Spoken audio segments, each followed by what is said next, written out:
کتاب محسن بزبان محسن سے قسط وار یہ ہمارا پروگرام ویڈیو کی صورت میں، ویڈیو ریکارڈنگ کی صورت میں چل رہا ہے۔ آج اس سلسلے کا غالباً 34واں بیان ہے اور اس کتاب کے پیج نمبر 57 پر ایک عنوان ہے، جو ان کو پسند وہ مجھے بھی پسند، اس کی زیرِ عنوان یہ بیان ہے۔ 30 مارچ 1997 تقریباً آج سے 27 سال پہلے، 27 سال پہلے اتوار کا دن تھا۔ ایک نوجوان جو کہ اپنی خالہ کی بیٹی کے عشق میں گرفتار تھا، وہ 19 سالہ خوبصورت دبلا پتلا کلین شیو فرسٹ ایئر کا طالب علم محمد عتیق الرحمن نامی نوجوان بندہ ناچیز کے غریب خانے کے اوپر حاضر ہوا، اس بات سے بے خبر کہ اب عشق مجازی چھوڑ کر عشق حقیقی کے کلزم محبت میں غوطہ لگانے جا رہا ہوں۔ جیسا کہ مرد ابریشم میں بانو قدسیہ نے کہا تھا، کچھ فقیر جوانی میں عشق مجازی کی ٹھوکر کھا کر اتنے دل برداشتہ ہو جاتے ہیں کہ پھر انہیں ساری دنیا ٹھکرا کر ایک اللہ کی ذات کا تکیہ رہ جاتا ہے۔ اب مخلوق ان کی تلاش میں بالکل ویسی رہتی ہے جیسے یہ کبھی اپنے مجازی محبوب کے دیدار کے لیے دیوانہ وار پھرا کرتے تھے۔ یہ لوگ بذات خود محبت کا ایک گریڈ اسٹیشن بن جاتے ہیں، جس سے کئی علاقے، کئی بستیاں روشن ہو جاتی ہیں اور ان کی باتوں سے راضی برضا رہنے کی خوشبو محسوس ہوتی ہے۔ ان کے چلنے پھرنے میں عاجزی، عبادت میں اللہ سے وصل کی خواہش ہوتی ہے، اور یہ خلق سے چھپ کر بسر کرنا چاہتے ہیں، مگر لوگ انہیں پھر بھی ڈھونڈ نکالتے ہیں۔ یعنی بانو قدسیہ نے مرد ابریشم میں یہ بات کہی تھی کہ ان میں ایک کیرزمیٹک اپروچ آ جاتی ہے، یہ ہر دل عزیز ہو جاتی ہیں، لوگ ان سے محبت کرتے ہیں، دوست، احباب، رشتہ دار۔ خیر، حضرت چلے تھے کسی نازنین آزاد حسینہ کو اپنی زنجیر محبت میں قید کرنے کے لیے۔ وہ تو آزاد پنچھی، ان کی محبت کے پنجرے میں نہ تو اس نے قید ہونا تھا، نہ وہ ان کو قید کر سکے، مگر حضرت جو ان سے اپنے آپ کو انہوں نے قید کروا دیا، وہ بھی اب جب انہوں نے قید کروایا تو کسی زلفوں والی نازنینہ کے نہیں بلکہ داڑھی والے بابے کی محبت کے پنجرے میں خود قید ہو گئے، جبکہ قید کسی اور کو کرنے جا رہے تھے۔ ظاہر ہے جو جیسا کرے گا وہ ویسا بھرے گا کہ مصداق یہ حضرت خود ہی بیت کی زنجیر سے قید ہو بیٹھے۔ مختصر یہ کہ اللہ تعالیٰ جس کو چاہے قبول فرما لے۔ پھر کچھ ہی دنوں میں دنیا نے یہ منظر دیکھا کہ اب وہ جو 19-20 سالہ عتیق الرحمن تھا، اب اللہ اور اس کے رسول کی محبت میں گرفتار ہو چکا تھا۔ جو آیا تو تھا کسی عورت کی محبت میں گرفتار ہو کر، چہرہ سنت رسول، سر پر پگڑی اور جسم سفید لباس سے سج چکا تھا۔ راتیں درود شریف اور اوراد و وظائف تہجد پڑھتے گزرتی تو دن پرسوز آواز میں سامعین کے دل و دماغ کو معطر اور آنکھوں کو پرنم کرتے نعت شریف پڑھتے اب گزرنے لگے۔ بلبل لاہور کا خطاب بھی حاصل کیا کہ دوست احباب انہیں بلبل لاہور کہنے لگے کہ بھئی ان کی آواز جب یہ نعت پڑھتے ہیں تو بڑی کمال نعت پڑھتی ہیں۔ لوگ اپنی محافل اور جلسوں میں نعت شریف کی فرمائش کرتے۔ اب وہی عتیق تھا جس کو کبھی حضور داتا گنج بخش تو کبھی حضور علیہ السلام کی خواب اور کبھی حضور غوث اعظم شیخ عبد القادر جیلانی رضی اللہ تعالی عنہ کی خواب میں زیارت ہوتی، آپ زیارت سے مشرف فرماتے۔ بہرحال بات چونکہ حضور غوث اعظم کے احسانات کی چل رہی ہے، پچھلے 57 پیجز ابھی تک جو بیان ہوئے اس کتاب کے، وہ آپ حضور غوث اعظم کے احسانات کو مسلسل سنتے چلے آ رہے ہیں جو اس بندہ ناچیز اور اس آستانے سے وابستہ ہیں۔ تو اس ضمن میں عرض کرتا چلوں کہ حضور غوث اعظم بندہ ناچیز کو عتیق کے ذریعے ایک اور بشارت عطا فرماتے ہیں۔ پیچھے آپ نے بے شمار بشارات اور ان کی زیارات اور شرف ملاقات کا ذکر سنا، جس کو میں عتیقی کی زبانی آپ کو بتاتا ہوں، جو میں نے اس کتاب کے اندر لکھا کہ 27 اپریل 2007، یعنی اب یہ واقعہ جو ہے یہ آج سے 16-17 سال پرانا ہے۔ 27 اپریل 2007 بروز بدھ عتیق صاحب کہتے ہیں کہ میں نے خواب میں دیکھا کہ میں اپنے پیر و مرشد یعنی آپ کے دائیں جانب کھڑا ہوا ہوں اور میرے ہاتھ میں قلم ہے اور ایک رجسٹر ہے جس میں آپ کے فرمودات لکھ رہا ہوں، آپ جو فرماتے ہیں میں اس کو لکھ لیتا ہوں۔ تو اتنے میں سامنے سے حضور غوث اعظم شیخ عبد القادر جیلانی تشریف لاتی ہیں اور آپ قبلہ پیر و مرشد کو، یہ عتیق لکھ رہا ہے وہ، قبلہ پیر و مرشد کو دیکھتے ہوئے مجھے فرماتے ہیں جو ان کو پسند وہ مجھے بھی پسند۔ بندہ ناچیز کو دیکھتے ہوئے عتیق کو فرماتے ہیں کہ جو ان کو پسند وہ مجھے بھی پسند۔ کہاں بادشاہ کی چوکھٹ پر بیٹھنے والا ایک کتا اور کہاں دربار میں تخت پر بیٹھا ہوا بادشاہ، کہاں انتہا کی گہرائی اور کہاں نہ ختم ہونے والی وسعتوں کا سمندر، اور کہاں مجھ جیسا ایک حقیر قطرہ تڑپتے اور پھڑکتے دل کے ساتھ اعلیٰ حضرت کا شعر، تجھ سے در سے سگ اور سگ سے ہے مجھ کو نسبت، میری گردن میں بھی ہے دور کا ڈورا تیرا، کچھ بڑی بات نہیں کہ دریا، نہریں، نالیاں، قطرے تو سمندر کی طرف کشش رکھتی ہیں، مگر بات تو تب ہے کہ قطرے کو خود سمندر گلے لگا لے۔ بابا جی صاحب رحمۃ اللہ علیہ میرے پیر و مرشد حاجی محمد یوسف علی نگینہ آپ فرمایا کرتے تھے، قطرہ جے جاوے بہر ول اے بھی تے ہے کمال، پر تام ازائے بہر جے قطرے نو آ ملے۔ کہنے کا مقصد یہ ہے کہ کہاں بادشاہ کی چوکھٹ پر بیٹھنے والا ایک کتا اور کہاں دربار میں تخت پر بیٹھا ہوا بادشاہ، اور کہاں انتہا کی گہرائی اور کہاں نہ ختم ہونے والی وسعتوں کا سمندر، اور کہاں مجھ جیسا ایک حقیر قطرہ، کہ حضور غوث اعظم شیخ عبد القادر جیلانی رضی اللہ تعالی عنہ عتیق الرحمن کو یہ فرما رہے ہیں کہ جو ان کو پسند وہ مجھے بھی پسند۔ 27 اپریل 2007 کو بہرحال بندہ ناچیز کے متعلق حضور غوث اعظم کا یہ فرمانا کہ جو ان کو پسند وہ مجھے بھی پسند، من آنم کے من دانم، کبھی اپنے آپ کو دیکھتا ہوں تو کبھی حضور غوث اعظم کے فرمان کو، اور پھر کچھ عرصہ ہی گزرا تھا کہ حضور غوث اعظم شیخ عبد القادر جیلانی نے اپنی بشارت کی تصدیق کرتے ہوئے ایک سند عطا فرمائی، اسناد تو کئی عطا فرمائی، اور وہ اس کتاب میں ذکر آپ بے شمار پڑھا ہے اور بھی آپ آگے سنیں گے سمجھیں گے کہ جو تم کو پسند وہ مجھے بھی پسند ہے۔ ہوا یہ 2004 میں ایک واقعہ پیش آیا.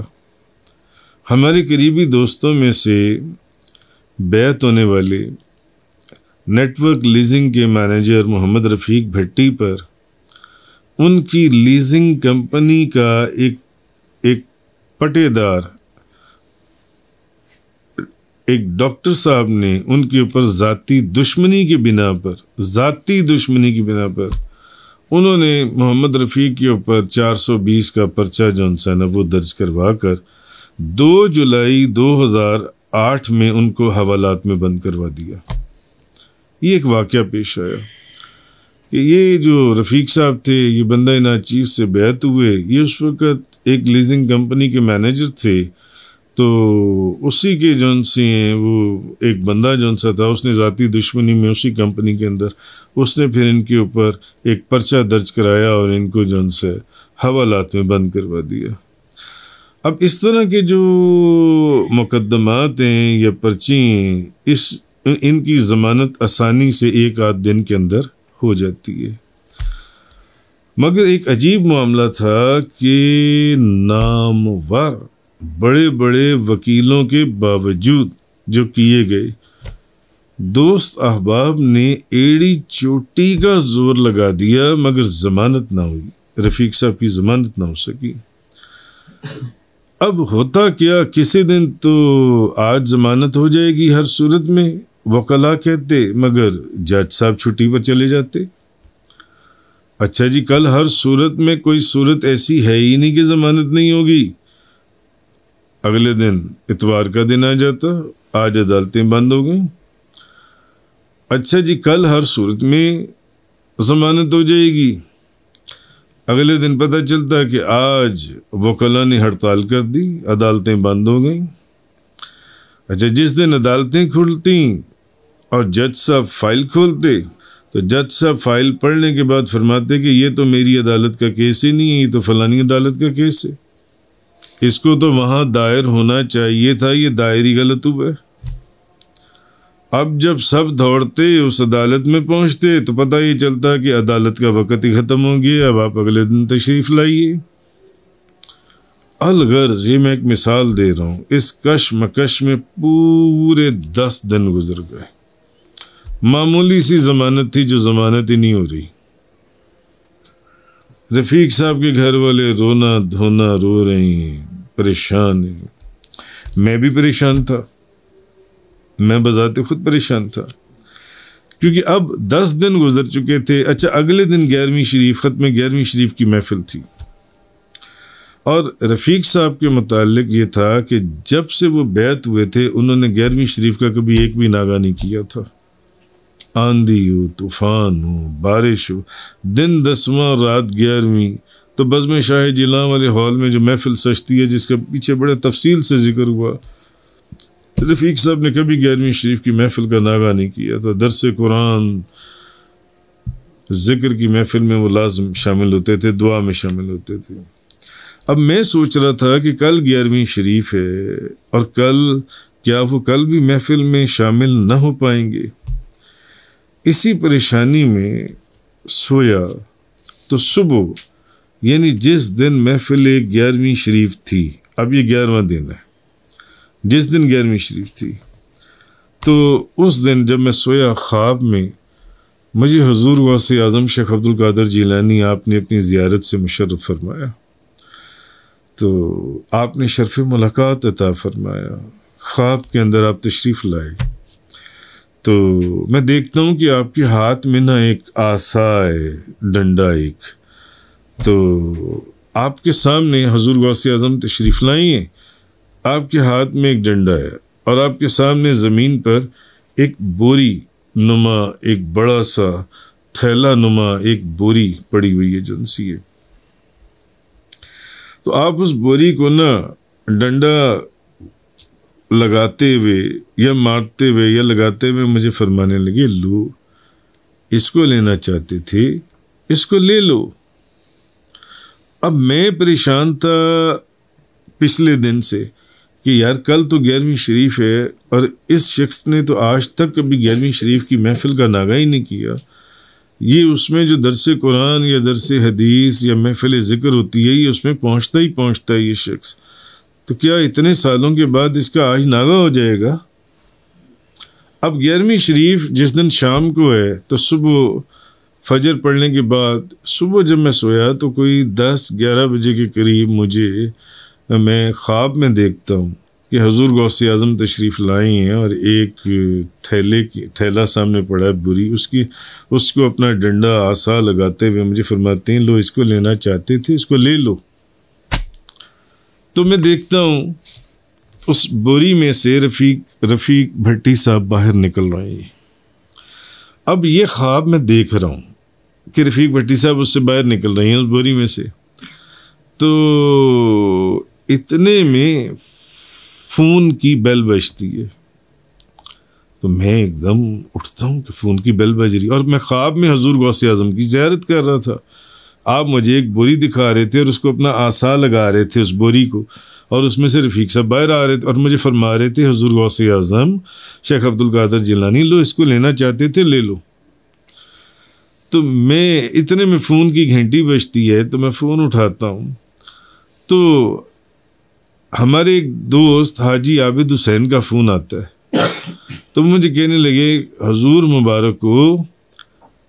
مبارک کو رفیق صاحب کی ضمانت ہو گئی۔ اور فون کی گھنٹی جب بجی تو میں حضور غوث اعظم شیخ عبد القادر جیلانی کی اس وقت زیارت کر رہا تھا، اور آپ مجھے خواب میں فرما رہے تھے کہ لو اس کو لے لو، اور فون کی گھنٹی پر میری آنکھ کھلی، میں نے فون اٹھایا تو حاجی صاحب کہہ رہے تھے کہ حضور مبارک کو رفیق صاحب، میں عدالت سے بات کر رہا ہوں، رفیق صاحب کی ضمانت ہو گئی۔ یوں مورخہ 13 جولائی 2008 کو ان کی ضمانت ہوئی، مگر ایک عجیب بات جو دوستوں کی سمجھ میں نہ آ سکی وہ یہ تھی، جو بھی اس میں ایک راز و نیاز کی بات تھی کہ رفیق صاحب پورے 11 دن ہی کیوں حوالات میں بند رہے، یہ بات دوستوں کو سمجھ نہ آئی۔ پورے 11 دن ہی حوالات میں کیوں بند رہے، اور ان کی جو ضمانت ہے وہ بھی 11ویں دن ہی کیوں ہوئی، 11ویں دن ہی ان کی ضمانت ہوئی، 11 دن وہ حوالات میں رہے، اور اتفاق سے جس دن وہ حوالات سے باہر آئے اس دن ماہانہ 11ویں شریف تھی، اور پھر اسی دن بذات خود 11ویں والے پیر نے حضور غوث اعظم شیخ عبد القادر جیلانی رضی اللہ تعالیٰ عنہ 11ویں والے پیر ہی خود ان کو آپ نے اس بوری، جس کی تعبیر میں جیل سمجھتا ہوں، اس بوری سے، اس جیل سے رہائی دلوائی کہ میرے فرما رہے ہیں لو اس کو لینا ہے، اس کو لے لو۔ تو عتیق الرحمن کو جو حضور غوث اعظم شیخ عبد القادر جیلانی آپ نے 27 اپریل 2007 کو فرمایا کہ جو ان کو پسند وہ مجھے بھی پسند ہے، تو یہ پھر انہوں نے وہ تو عتیق کو تو خواب میں بتایا تھا، رفیق صاحب والا واقعہ ہمیں دنیا میں دکھا کر اس کی ایک دلیل اور ایک سند بھی دے دی۔ اسی طرح ایک دفعہ میرے بیٹے احمد کا ایڈمیشن لاہور کی ایک بڑی جگہ پر کروانا تھا، تو میں نے رفیق صاحب سے کہا کہ یار کوشش کریں کہ ذرا احمد صاحب کا ایڈمیشن ہی کروا دیں، کاغذات تو سارے پورے ہو گئے ہیں۔ تو رفیق صاحب کے ایک دوست تھے، انہوں نے کہا کہ میں وہ اچھی ڈیزگنیشن کے اوپر کام کر رہے تھے کہ میں یہ کام جو ان سے ایڈمیشن کا جو ان سے نا کوشش کرتا ہوں، میں اس کو کہتا ہوں کہ کروا دیں، مگر کام نہ ہوا، کام لٹکتا چلا گیا۔ اچھا، اب عتیق اور رفیق صاحب وہاں پر مسلسل چکر لگاتے رہے، فائلیں لے کر آتے جاتے رہے۔ اچھا، ایک رات پھر میں سویا تو میں نے خواب میں دیکھا کہ اسی جگہ کے اوپر نا جہاں پر ان کے ایڈمیشن کا کیس تھا، تو بابا جی فرید الدین مسعود گنج شکر رحمۃ اللہ علیہ وہاں گراؤنڈ میں بیٹھی ہوئی، تو ان کے پاس بے شمار فائلیں پڑی ہوئی ہیں، تو حضور غوث اعظم شیخ عبد القادر جیلانی بھی وہاں موجود ہیں، تو بابا فرید صاحب سے پوچھ رہی ہیں کیا کام ہو گیا ہے یا ابھی تک نہیں ہوا؟ تو بابا فرید الدین گنج شکر فرمانے لگے نہیں ابھی تک وہ کام نہیں ہوا، آپ نے اشارے سے فرمایا نہیں ابھی تک نہیں ہوا۔ تو حضور غوث اعظم شیخ عبد القادر جیلانی فرماتے ہیں اچھا ٹھہرو، انتظار کرو، ہم آ رہے ہیں۔ اب یہ میں نے خواب دیکھا اور اسی دن یا اگلے دن ان کا ایڈمیشن ہو گیا۔ تو کہنے کا مقصد یہ کہ میرے حضور قبلہ و کعبہ عالم علمائی فاضل الرضائی عاشق غوث الورا فنا فی المصطفیٰ حضرت علامہ مولانا حاجی محمد یوسف علی نگینہ رحمۃ اللہ علیہ آپ فرمایا کرتے تھے کہ یہ جو آپ کو ظاہر میں ایک دنیا کا نظام نظر آ رہا ہے نا، اسی کے اوپر بالکل اس کے پیرالل اس کے اوپر ایک اور جو دنیا کا نظام چل رہا ہے کہ یہ جو آپ کو نظام بظاہر جو آپ کو لوگ نظر آتے ہیں، ان لوگوں کو چلانے والے کچھ لوگ اوپر بیٹھے ہوئے ہیں جو اس نظام کو چلا رہے ہیں۔ جزاک